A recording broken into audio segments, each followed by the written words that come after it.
Coucou. Bonjour. Ça y est, vous m'entendez? Non, vous m'entendez plus. Ok, vous m'entendez bien, c'est parfait. Bon, désolée. Voilà, je suis connectée, tout va bien. J'ai de la batterie. Donc voilà. Je suis là pour vous présenter la licence de philosophie de l'Université Lyon 3 Jean Moulin. Alors, je vais essayer de vous présenter d'abord les objectifs de cette licence, ce qu'on souhaite vous apporter pendant ces 3 années d'études organisées en 6 semestres. Et je vais aussi vous présenter un peu, dans un deuxième temps, le contenu des enseignements. Et puis, je vais garder du temps pour pouvoir répondre à vos questions dans un deuxième moment. Donc, dans la licence de philosophie est organisée autour de 2 principaux objectifs pédagogiques. Le premier, c'est tout au long des 3 semestres impairs et des 3 semestres pairs, c'est-à-dire des 6 semestres en tout qui constituent votre licence. Donc, le premier objectif, c'est de vous donner accès à un ensemble de connaissances de philosophie qui relèvent de tous les grands domaines de la philosophie et de toutes les époques de la philosophie. C'est-à-dire que sur les 3 années, vous allez couvrir le champ de ce qu'on appelle la métaphysique, de ce qu'on appelle l'esthétique. Vous allez aussi travailler en philosophie des sciences et en épistémologie, en logique. Vous allez aussi, du côté de la philosophie pratique, avoir des cours qui vont vous donner une culture en philosophie du droit, en philosophie politique, en philosophie morale. Donc, le champ de la philosophie est recouvert par la licence. Et puis, on vous donne accès aussi à une culture philosophique qui s'étend de l'Antiquité jusqu'à aujourd'hui, puisque vous avez des cours qui sont des cours de philosophie antique. Vous avez des cours de philosophie qui concernent l'époque moderne, l'époque classique, avec des cours sur Descartes, sur Spinoza, Leibniz, Hobbes, etc. Et des cours qui vont plutôt porter sur des penseurs contemporains, comme Dewey, comme Foucault, comme Haraway, des philosophes qui, pour certains, vivent encore aujourd'hui. Voilà, donc ça c'est le premier objectif de la licence, qui est vraiment de vous donner tout un contenu de connaissances étendu en culture philosophique, auquel est associé, pour avoir accès à cette culture-là, un certain nombre d'éléments qui concernent les langues et qui concernent l'acquisition de compétences méthodologiques. Alors, pour ce qui concerne les langues, ce qu'on a voulu faire à la faculté de philosophie, c'est vous apporter à la fois la possibilité de commencer ou de continuer les langues. Alors, commencer par exemple le latin ou le grec, ou continuer des langues comme l'allemand ou l'anglais. Et ces cours de langue, ils sont à chaque fois couplés à l'étude de textes philosophiques en langue étrangère. Par exemple, vous pouvez commencer la langue latine en première année et en même temps, vous aurez accès à des textes qui ont été écrits par leurs auteurs en langue latine. Donc, ça peut être Augustin, par exemple, ou Spinoza. Ou alors, si vous faites du grec, vous pourrez faire des explications de textes philosophiques en langue grecque, par exemple Platon. Voilà. Et puis, le troisième volet, c'est un ensemble de cours qui sont consacrés à l'acquisition d'éléments méthodologiques. Donc, on vous apprend la méthodologie de l'explication de texte, de la dissertation. Vous avez aussi en première année des cours d'expression française, un petit peu d'informatique, etc. Un certain nombre d'outils. Voilà, ça c'est un premier élément de la licence de philosophie. Et ce qu'il faut que vous sachiez aussi, c'est que le deuxième objectif de cette licence de philosophie, c'est de vous apprendre à développer un esprit critique et réflexif sur tous les grands thèmes qui sont les thèmes d'anthropologie philosophique, les thèmes de morale, les thèmes de politique, et donc de vous amener au fil de ces 3 années à développer la capacité à penser par vous-même. En ce sens-là, la licence de philosophie s'inscrit dans tout un courant développé par les philosophes qui consiste vraiment à essayer de faire en sorte que l'esprit puisse s'approprier les éléments de réflexion qui lui sont nécessaires pour se questionner, pour douter, pour mettre en question les opinions communes, pour questionner le monde, pour chercher à argumenter les positions qui sous-tendent certaines propositions politiques ou morales, etc., etc. Et donc, il y a toute une série d'exercices et toute une série d'éléments méthodologiques qui sont mis en œuvre pour vous apprendre aussi à exercer cette autonomie de pensée et cet esprit à la fois discursif et critique qui est très important pour les études de philosophie. Voilà. Alors, si vous choisissez de faire la licence de philosophie, il faut que vous sachiez que au premier semestre de la première année, vous aurez la possibilité non seulement de commencer à faire de la philosophie, mais aussi de découvrir une autre discipline, puisqu'il y a un portail à l'Université Lyon 3, et donc vous pourrez à la fois choisir de commencer la philosophie et vous ouvrir soit à la découverte de l'histoire, soit à la découverte des littératures anciennes, soit à la découverte de littérature en langue étrangère, etc., etc. Et par la suite de vos études, en deuxième année et en troisième année, cette ouverture vers d'autres disciplines sera aussi possible, puisque la licence est organisée de telle sorte que vous puissiez choisir une unité d'enseignement qui s'appelle une unité d'enseignement d'ouverture, pour laquelle vous pouvez vous spécialiser, alors par exemple en histoire et littérature, en sciences du langage, en langue et culture, en culture littéraire, patrimoine, géographie générale, histoire ou même professorat des écoles. Donc vous voyez, vous avez à la fois cette organisation avec un contenu disciplinaire fort et puis une ouverture qui est possible à l'extérieur de la philosophie, qui peut vous permettre d'envisager différents types de poursuites d'études. Ce qu'il faut que vous sachiez aussi, peut-être, si vous vous demandez si vous allez choisir la licence de philosophie pour l'année prochaine, c'est sur quel type de métier ça débouche ou sur quel type, qu'est-ce qu'on fait avec une licence de philosophie.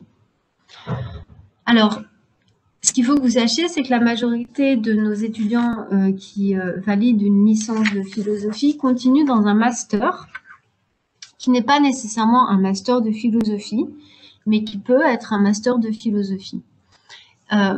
Pour ce qui concerne l'Université Lyon 3, vous allez voir, ces masters sont assez différents, puisqu'il y a des masters qui concernent plutôt le domaine de l'esthétique. Il y a un master qui s'appelle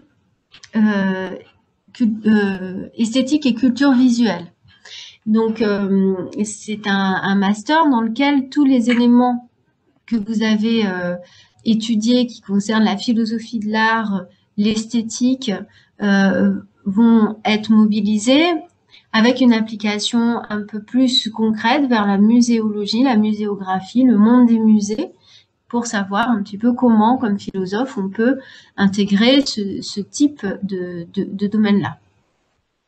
Il y a un deuxième champ de débouchés en master qui concerne le développement durable, puisqu'il existe un master qui s'appelle éthique, écologie et développement durable, par lequel les étudiants qui ont fait la licence de philosophie se spécialisent dans le domaine des contenus de connaissances relatifs au développement durable, à l'écologie et à l'éthique environnementale. Il y a aussi un master qui concerne la santé, où là, ce seront plutôt des problématiques contemporaines liées au monde de la santé qui seront abordées, avec des questions d'éthique médicale, avec des questions d'épistémologie ou d'anthropologie relatives à la santé aujourd'hui. Il y a aussi un ensemble de masters de préparation intellectuelle qui vous prépare au concours du CAPES et de l'agrégation et qui vous permettent d'envisager de passer ces concours-là, donc master d'histoire de la philosophie et master de philosophie contemporaine. Donc vous voyez, j'ai pris le temps de vous parler de tous ces masters parce que ça vous montre à quel point, à partir d'une licence de philosophie qui est généraliste, vous avez ensuite la possibilité de vous spécialiser dans des domaines qui sont différents et qui vont aussi déboucher sur des types de professionnalisation qui sont différentes. Pendant la licence de philosophie, on essaie de vous proposer différentes activités qui vous permettent au fur et à mesure de vos études de mieux connaître justement ces voies de professionnalisation, notamment avec d'anciens étudiants qui peuvent venir vous présenter leur parcours et leur type de métier. Et ce que je peux vous dire, c'est que la licence de philosophie vous permet d'aborder énormément de domaines professionnels différents. Ça va des relations humaines, travailler dans les ressources humaines, le patrimoine, le monde des bibliothèques, le monde de la librairie. Vous pouvez aussi envisager de continuer en communication. Et puis, de manière générale, ce qu'on remarque, c'est que justement, les capacités des étudiants de philosophie à examiner les idées des personnes, leurs arguments, leurs opinions, à réfléchir, sont en général vraiment très, très appréciées de tous les mondes professionnels qui cherchent des personnes justement pour arriver à faire avancer les choses, à réfléchir, à discuter et à pouvoir ainsi avancer. Et on a d'excellents retours justement sur l'intégration des étudiants de philosophie dans différents mondes professionnels. Je vais peut-être prendre quelques questions pour... Oui. Alors, la première question, c'est de savoir si c'est possible et faisable d'entreprendre 2 licences en même temps, par exemple la philosophie et les mathématiques. Alors, oui, c'est faisable, mais alors déjà, oui, c'est faisable. 2, oui, il y a des étudiants qui arrivent à mener à bien 2 licences en même temps. Ce qu'il faut savoir, c'est que vous avez un statut qui vous permet, ça s'appelle être dispensé d'assiduité, c'est un statut qui vous permet justement de ne pas avoir l'obligation d'aller à certains cours, à certains TD, pour pouvoir gagner de la souplesse dans votre emploi du temps et pouvoir justement mener de bien soit une deuxième licence ou soit un métier en parallèle. Il y a des étudiants qui travaillent à côté et selon disons la quantité de travail, ils peuvent profiter de ce statut de dispensé d'assiduité ou d'être un musicien ou d'être un sportif. Enfin bref, si vous justifiez d'une activité à l'extérieur de vos études, vous pouvez demander au doyen de la faculté de philosophie un aménagement de vos études qui vous permette de vous soulager de certains cours et donc de faire notamment une deuxième licence en parallèle. Ce qu'il faut que vous sachiez par contre, c'est que faire 2 licences, ça demande beaucoup d'autonomie puisque les 2 licences ne sont pas organisées pour être compatibles. Ça veut dire qu'il peut arriver, par exemple, que vous soyez convoqué à des examens qui tombent le même jour. à Lyon 3 en philosophie et à Lyon 1 en mathématiques. Du coup, il faudra bien que vous vous renseigniez pour savoir dans quelles conditions vous pouvez rattraper cet examen. Ce sera possible, hein. Par exemple, si vous manquez un examen de philosophie, vous pouvez bénéficier d'une session de rattrapage pour rattraper cet examen. Et donc, il faudra que vous arriviez comme ça à mettre vous-même en coïncidence vos emplois du temps et vos obligations pour faire les 2 licences. Alors, c'est réaliste et c'est non seulement réaliste, mais c'est même, si vous y arrivez, parce qu'en termes d'investissement, de temps, etc., c'est quand même très, très prenant hein, d'arriver à faire 2 licences en même temps. Si vous y arrivez, c'est vraiment très bien, parce que de manière générale, que ce soit pour les recherches en philosophie ou pour des professions qui vous amènent à utiliser la philosophie, le fait d'avoir des compétences dans 2 domaines sont nécessairement valorisées parce qu'elles sont source justement d'une plus grande faculté à intégrer des informations et à réfléchir à partir de ces informations. Je vois aussi une autre question qui est, est-ce que j'ai répondu à votre question sur la double licence?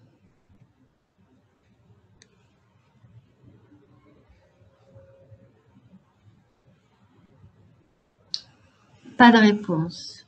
J'espère que oui. Est-ce que vous m'entendez encore? Oui, on vous entend. Ok. Et oui, j'ai répondu à votre question. Super. Est-ce que d'autres académies comme celle de Grenoble ont leur chance pour être acceptées à Lyon 3? J'avoue que je ne comprends pas votre question. Alors, je crois que la question, c'est de savoir si on a des chances d'être accepté ou d'intégrer la licence de philosophie quand on vient d'une autre académie, par exemple si on vient de Grenoble. Ou plutôt de savoir si les lycéens qui sont de l'académie de Lyon sont favorisés par rapport à ceux de l'académie de Grenoble ou d'une autre académie. Non, il me semble pas que dans Parcoursup, il y ait des sélections géographiques d'étudiants. Le paramétrage de Parcoursup se fait à partir des notes des étudiants essentiellement pendant leur lycée, pendant leurs études secondaires, et pas sur des critères géographiques. Donc, il n'y a pas de difficulté pour ça, a priori. Est-ce qu'il est possible de tenter les concours IEP à l'issue de la licence de philosophie? Oui, absolument. Et il y a des étudiants qui le réussissent. Est-ce qu'il faudra avoir une moyenne très élevée au bac pour pouvoir être accepté en licence de philosophie? Alors, vous me posez une question qui concerne à la fois la licence de philosophie et la double licence philosophie et droit. Or, ce sont 2 parcours différents. Donc, je vais répondre pour la licence de philosophie. Pour la licence de philosophie, ce qui se passe, c'est qu'il y a un certain nombre de places qui sont ouvertes à Parcoursup, qui sont des places définies par le rectorat, par l'académie, par un certain nombre d'acteurs. Et que le classement des candidatures sur Parcoursup se fait en tenant compte, entre autres, des notes qui ont été celles des étudiants pendant leur année terminale, éventuellement de la première, si en première ils ont fait aussi de la philosophie. Mais comme c'est un classement entre les étudiants, il ne faut pas nécessairement avoir une moyenne très élevée. Disons que plus votre moyenne elle est élevée en philosophie, plus vous serez classé à l'avant dans Parcoursup et donc vous pourrez faire votre choix d'intégrer la faculté de philosophie par Parcoursup. Voilà. Pour droit philosophie, c'est différent, donc ce sera à 15h30, effectivement, et puis vous aurez les informations à ce moment-là. Est-ce que vous avez d'autres questions? Vous pouvez poser des questions, hein, parce que je dois dire que être devant l'ordinateur fait que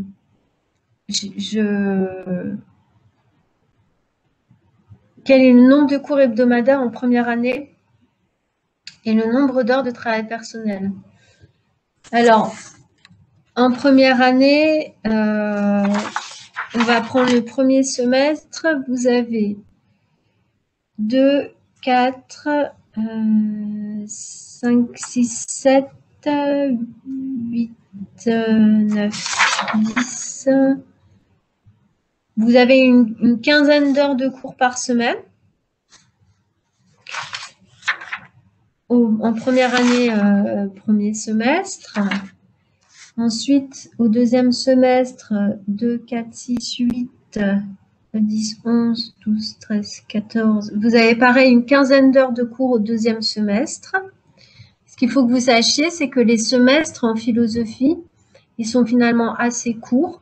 En général, on commence tout début septembre, la première semaine de septembre en général, et les cours se finissent fin novembre.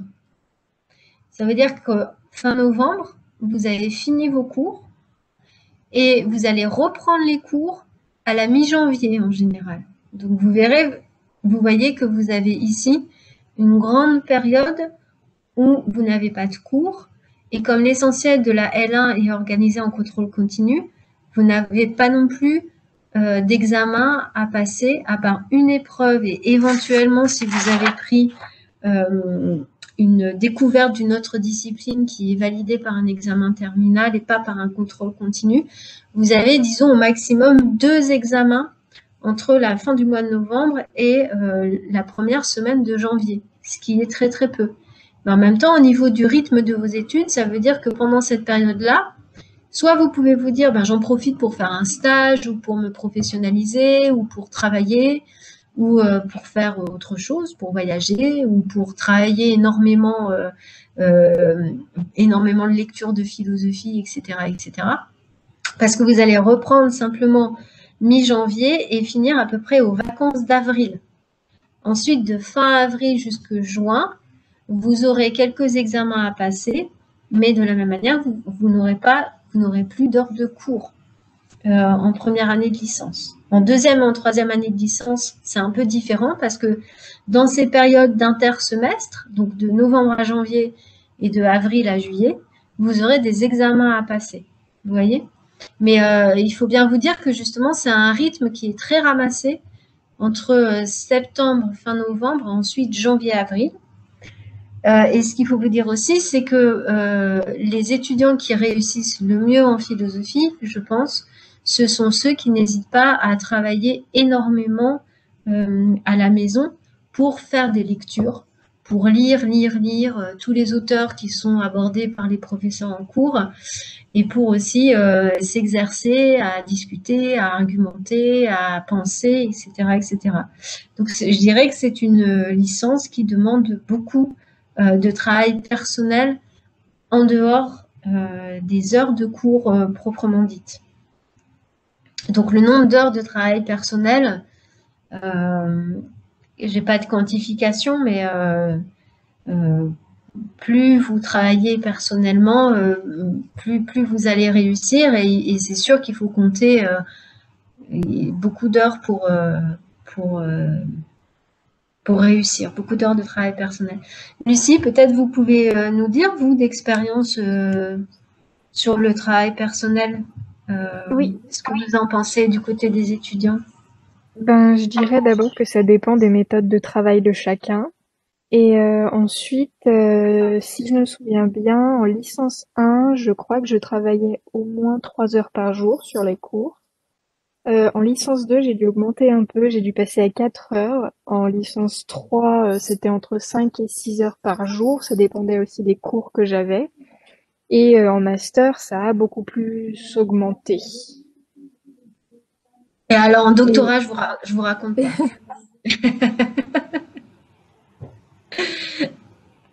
Alors, j'ai vu la question sur les concepts de lecture, je vais y répondre, mais je me rends compte que ce qui peut vous aider aussi, c'est que je vous parle un petit peu des qualités et puis du tempérament ou comment dire, de choses qu'il est important d'aimer faire, je pense, pour faire une licence de philosophie. Déjà, il faut aimer lire. Si vous n'aimez pas lire, je pense que c'est pas forcément une orientation dans laquelle vous vous épanouirez beaucoup, parce que vos enseignants vont vous demander de lire énormément. Donc c'est quelque chose qu'il faut aimer faire, je pense, lire pour pouvoir s'épanouir en licence de philosophie.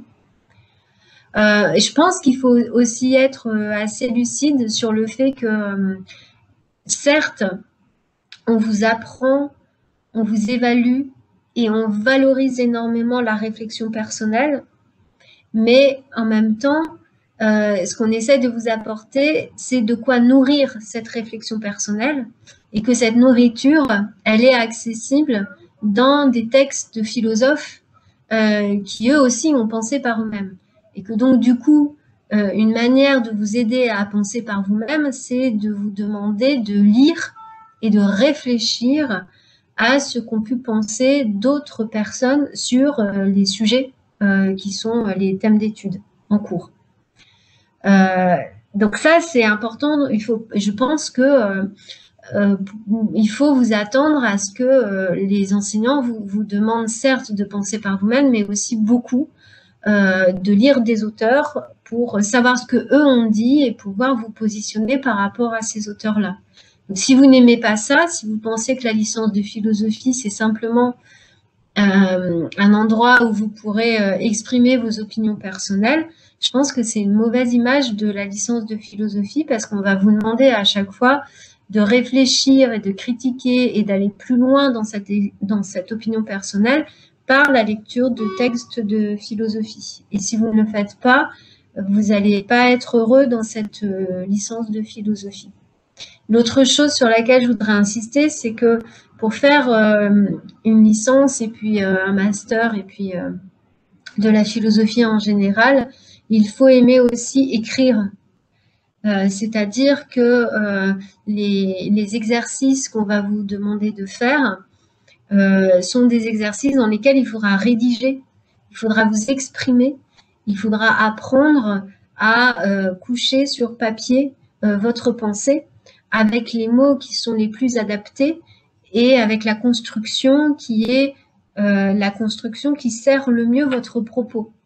Et que ce travail-là demande donc une attirance ou en tout cas, disons pas forcément une attirance, mais qu'en tout cas vous ne soyez pas rebuté si on vous demande d'écrire beaucoup et de faire des progrès en expression.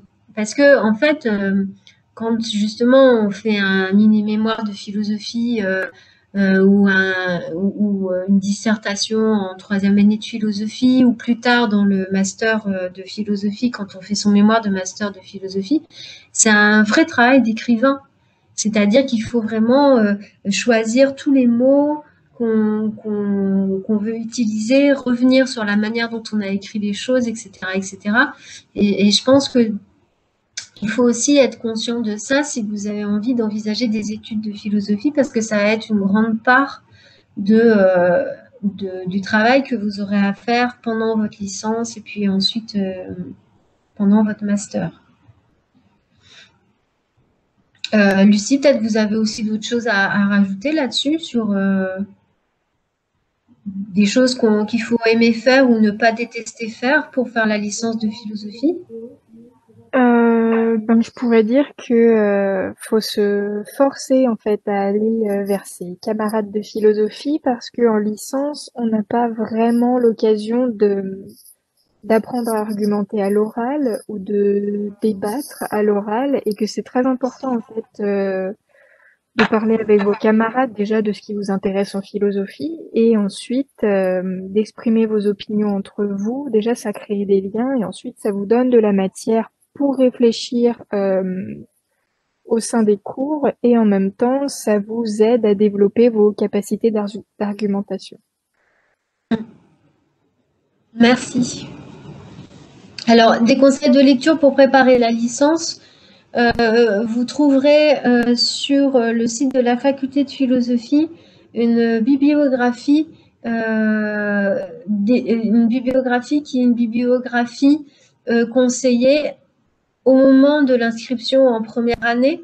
Et donc, du coup, une bibliographie qui vous permet de vous préparer à votre première année de philosophie. Si vous cherchez sur le site de la faculté de philosophie, vous allez trouver cette bibliographie pour les conseils de lecture. Alors, il existe à Lyon 3, donc la question c'est quel est le master de Lyon 3 le plus proche des questions et des préoccupations scientifiques? Il existe à Lyon 3 un master qui s'appelle Philosophie et Histoire des sciences et des techniques, qui est un master cohabilité entre Lyon 3 et Lyon 1, où vous pouvez, pareil, aller chercher sur Internet ce master, LHPST, et ce master-là mixte des cours et des enseignements, alors dans toutes les, à la fois en histoire des mathématiques, en histoire de la médecine, en épistémologie de la physique, en éthique de la recherche. Vous voyez, c'est un master qui est fait exactement pour relier les problématiques d'épistémologie, d'histoire des sciences et des techniques et les problématiques philosophiques. Les examens de mi-semestre, pourriez-vous nous expliquer en quoi consistent les examens de mi-semestre en licence de philosophie? Merci Lucie pour les références. Donc, les examens de mi-semestre. Eh bien, si je prends, pour rendre les choses un peu concrètes, imaginons que nous soyons à la fin de la première année de philosophie, au deuxième semestre de la philosophie, de la licence de philosophie. Vous n'auriez pas d'examen demi-semestre puisque tout est en contrôle continu. Donc là, vous passeriez tous vos examens en contrôle continu. Par contre, si vous êtes en licence deuxième année, à ce moment-là, à l'examen de mi-semestre, vous avez une dissertation de 4 heures en philosophie des sciences et épistémologie. Et cette dissertation de 4 heures en philosophie des sciences et épistémologie, elle peut porter sur des thèmes que vous allez retrouver sur le site de la faculté de philosophie, qui peuvent être par exemple comment est-ce qu'on arrive à faire une preuve scientifique, que signifie la notion de preuve scientifique, qu'est-ce qu'on peut prouver en science. Vous avez une épreuve de métaphysique à la moitié du semestre, donc le sujet d'examen, c'est aussi soit une dissertation, soit une explication de texte. Vous pouvez tomber sur un texte de Descartes ou de Spinoza sur la causa sui, la cause de soi, ou vous pouvez tomber, par exemple, sur un sujet sur peut-on prouver l'existence de Dieu. Vous avez un autre examen terminal de 4 heures en philosophie moderne. Là, vous aurez une explication de texte, par exemple, sur Leibniz, dans lequel Leibniz était de démontrer quelque chose. Et vous avez aussi une 4e dissertation en 4 heures d'esthétique, où là, le sujet va peut-être porter sur le jugement du beau chez Kant, admettons. Voilà. Vous avez aussi des langues, mais là, elles sont en contrôle continu, donc vous ne passez pas ça à l'intersemestre. Donc, pour répondre à votre question, vous avez 4 dissertations de 4 heures à faire dans l'intersemestre. Alors, dissertation ou explication de texte. Alors, j'espère que j'ai répondu à la question. Je pense. Alors, pour les échanges pour partir à l'étranger, il y a un programme qui est le programme Erasmus, que vous pouvez aussi consulter sur le site de la fac de philosophie ou de l'université de Lyon 3. nous sommes partenaires avec un certain nombre d'universités européennes et dans ce cadre-là, vous pouvez vous préparer à aller passer un semestre ou une année à l'étranger et qui valide, puisque ce sont des crédits européens que vous obtenez pendant votre licence. Les crédits que vous allez valider dans le cadre de ce programme-là valideront aussi votre licence. Est-ce que vous avez encore d'autres questions?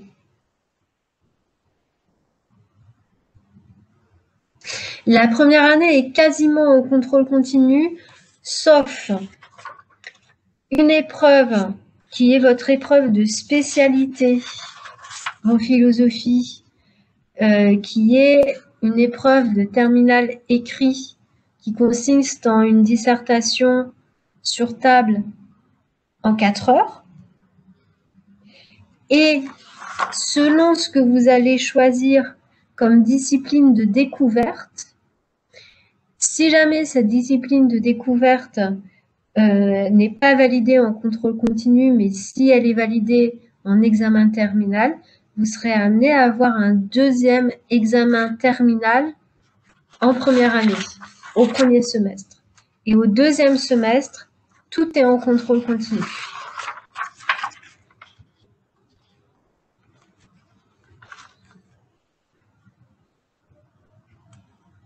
Est-ce que vous avez d'autres questions?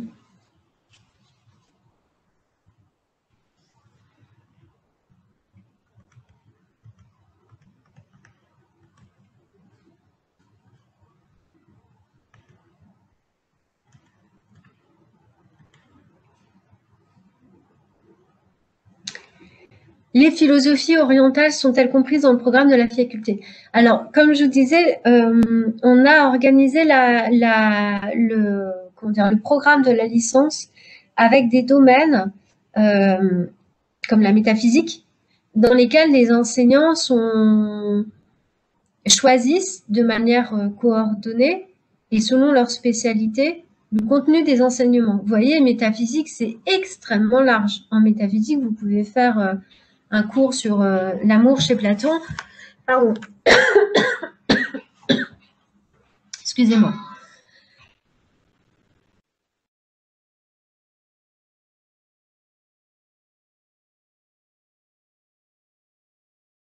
Métaphysique pour Platon, ou si vous êtes spécialiste de philosophie orientale, vous pouvez faire un cours sur le néant dans la pensée de tel ou tel auteur oriental. Donc, les philosophies orientales ne sont pas comprises en tant que telles dans le programme de la faculté, c'est-à-dire que nulle part il y a une matière qui s'appelle philosophie orientale. Mais par contre, il est possible que ce soit abordé au sein d'un autre enseignement. Et ça peut pas être prédit à l'avance parce que il y a des enseignants qui sont là à peu près chaque année dans la licence de philosophie, mais il y en a d'autres qui reviennent et qui s'en vont et qui sont recrutés, etc. Donc, ça fait changer le contenu des enseignements.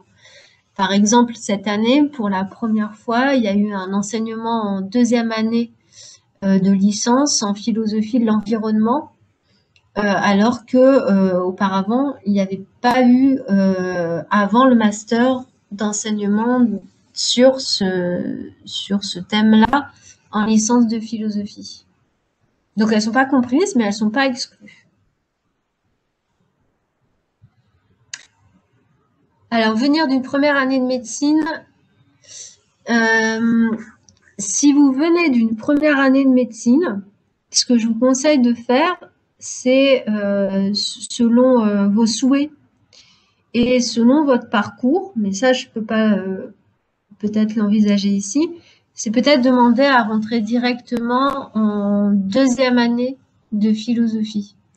C'est-à-dire que vous avez déjà une introduction aux sciences humaines et sociales en première année de médecine, et puis vous avez peut-être par vous-même pu travailler la philosophie ou assister à des conférences de philosophie ou participer à des programmes de philosophie qui pourraient vous permettre peut-être d'intégrer la deuxième année de philosophie et pas la première année de philosophie. Dans ce cas-là, vous ne passez pas par Parcoursup, mais vous passez par un autre système qui s'appelle je suis en train de l'écrire, e-candidat. Pour cette question-là, vous pouvez vous adresser au secrétariat de philosophie qui vous donneront, ou alors chercher sur le site de l'université Lyon 3 la procédure qui vous permet justement de passer par e-candidat. Alors,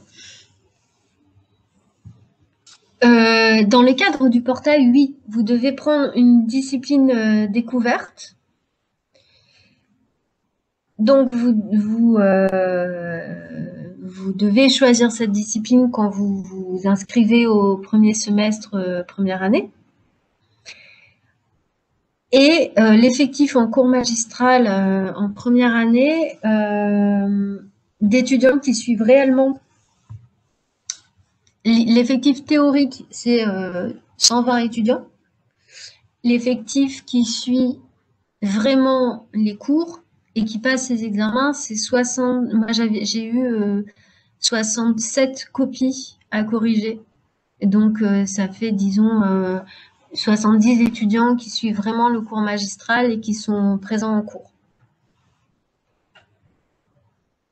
Alors, les cours ont lieu en L1, L2, L3. Au niveau sur le site qui est à côté de la piscine du Rhône, c'est-à-dire sur les quais dans le 7e arrondissement et pas à la manufacture des tabacs. C'est-à-dire que si vous visualisez la piscine du Rhône, le pont de l'université et le pont de la Guillotière, vous avez le gros bâtiment de l'université Lyon 3. Il y aura une partie des cours qui sera à cet endroit-là. Et il y a aussi quelques cours qui ont lieu dans d'autres rues à côté, dans des bâtiments qui sont à côté, mais tout est situé sur cette zone-là et pas à la manufacture des tabacs.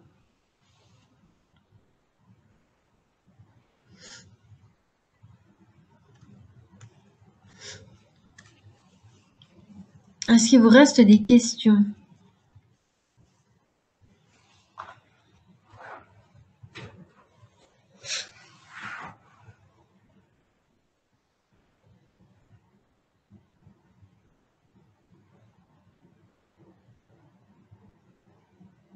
Non, vous n'avez plus de questions?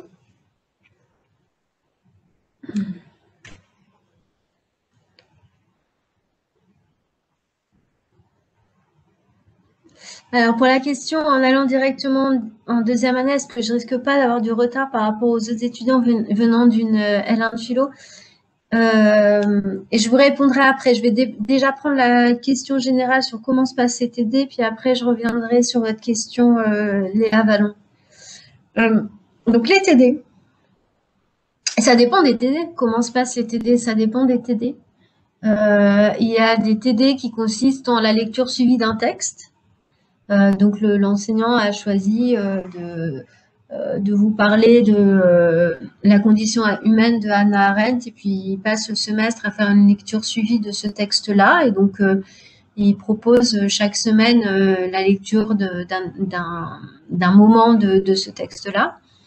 Il y a des cours, des TD qui sont plus sous forme d'interaction avec l'enseignant, où il essaie de vous faire progresser en méthodologie. C'est-à-dire que, par exemple, il peut proposer d'une semaine sur l'autre l'étude d'un texte. Donc, il vous donne le texte à travailler, vous lisez le texte, vous essayez de préparer les éléments pour une explication de texte. Et ensuite, en TD, l'enseignant va demander à un étudiant de faire sa proposition d'explication du texte. L'étudiant va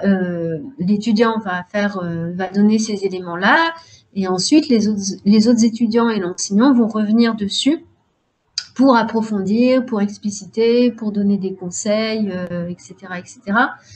Il y a des TD qui se passent sous forme d'exposés d'étudiants, c'est-à-dire que le TD s'appuie sur des exposés des étudiants pour pouvoir travailler sur une question. Il y a aussi des TD qui ressemblent beaucoup plus à un cours magistral où l'enseignant va vous donner énormément de contenu, de connaissances sans qu'il y ait énormément d'interaction. Je ne sais pas, Lucie, si vous voulez compléter d'autres formes de TD que vous avez pu vivre pendant vos études de philosophie. Je suis pas sûre d'avoir expérimenté d'autres formes de TD. Les formes que j'ai eues principalement, c'est dans la lecture suivie de textes. Ah si, parfois, on a eu un cours, un TD de philosophie des sciences qui venait compléter le cours magistral et on passait notre cours en fait à revoir des choses qu'on n'avait pas compris pendant le cours magistral et c'était bien utile. Mais sinon, je vois pas d'autres formes. Voilà. Merci. Pour IEP, j'ai répondu un oui à votre question. Le latin et le grec peuvent être suivis en niveau confirmé? Absolument. Il y a plusieurs niveaux de cours de latin et de grec pendant la licence. Donc vous pouvez soit le commencer, soit le poursuivre en niveau confirmé.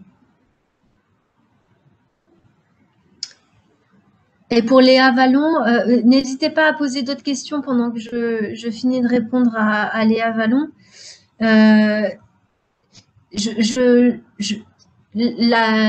réponse à votre question dépend de ce que vous avez fait avant et indépendamment de vos études de médecine en philosophie et de votre capacité de travail personnelle. C'est-à-dire que ce que vous allez... soit vous vous dites que vous voulez absolument faire toute la licence 1, la licence 2, la licence 3, parce que ce soit au niveau des méthodes et au niveau des thèmes, en allant sur le site de la faculté de philosophie, vous vous rendez compte que vous voulez absolument suivre le cours qui s'appelle Découverte de la philosophie en philosophie ancienne, le cours Les grands problèmes de la philosophie sur le corps, et ensuite les éléments de cours en philosophie ancienne, moderne, morale et politique et épistémologie qui sont au deuxième semestre. C'est une première possibilité. Et la deuxième possibilité, c'est de vous dire que justement, vous avez suffisamment travaillé par vous-même et avec les cours que vous avez eus en première année de médecine en sciences humaines et sociales pour vous dire que vous allez réussir à suivre directement en deuxième année la suite de la licence de philosophie. Je dirais que c'est à la fois une question d'envie, une question de temps. Vous avez peut-être pas envie de repartir en première année, mais vous avez peut-être aussi envie d'avancer plus vite dans vos études. Et c'est une question de la confiance que vous avez en vous-même pour savoir à quel point vous pourrez rattraper des contenus courts et des méthodes de travail qu'ont pu voir les étudiants. Par exemple, si cet été, vous arrivez, si en regardant les bibliographies de cours qu'ont eu les étudiants de L1, vous vous dites que cet été, vous arriverez à lire les cours qu'ont eu les étudiants. Ça dépend aussi de la note que vous avez eue en philosophie en terminale. Si vous avez des très bonnes notes qui montrent que la méthodologie de la dissertation et l'explication de texte sont déjà plutôt acquises, vous pouvez avoir confiance. Si en regardant vos bulletins, vous voyez que la prof de philo a toujours écrit que vous aviez des difficultés méthodologiques, là, ça peut valoir le coup de refaire la L1. N'hésitez pas à prendre rendez-vous avec le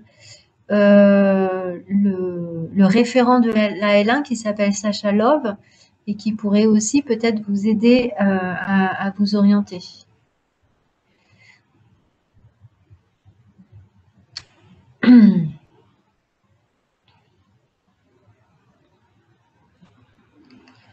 Alors, pour les cours d'anglais, il y a à la fois la langue qui est étudiée et aussi des philosophes anglais qui sont étudiés.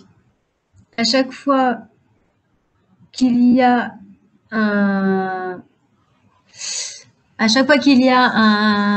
un philosophe À chaque fois qu'il y a une langue qui est étudiée, il y a en même temps un philosophe qui est étudié. Voilà. Je vais arrêter là la conférence parce que il est 15h01.